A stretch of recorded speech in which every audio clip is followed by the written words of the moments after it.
अस्सलाम वालेकुम नाज़रीन, बेऔलाद लोगों के लिए मैं एक पैगाम ज़रूर दूंगा। मेरा और सब मुसलमानों का यकीन है कि जो होता है वो अच्छे के लिए होता है। ना रिस्क इंसान के हाथ में है और ना मौत और ज़िंदगी इंसान के हाथ में है।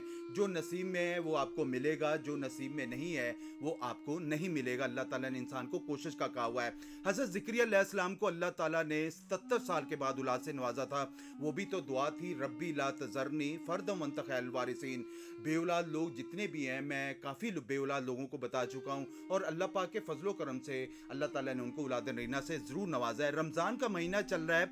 रोज़े की हालत में ज़ोहर की नमाज के बाद 11 दफ़ा या 21 मरतबा आपने रब्बी ला तज़रनी फ़र्दम वअंत खैरुल वारिसीन ये दुआ लाजमी पढ़ा करें।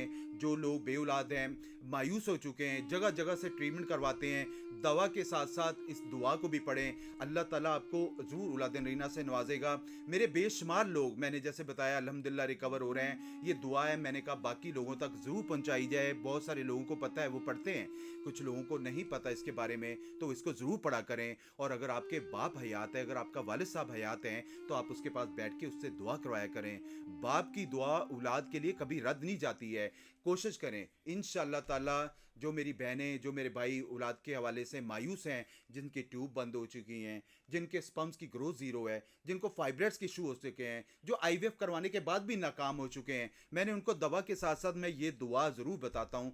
तो मैंने कहा सबको मैं ज़रूर मैसेज दूंगा कि आप इसको लाजमी पढ़ें। इंशाअल्लाह ताला अल्लाह ताला आपको औलाद रीना से ज़रूर नवाजेगा।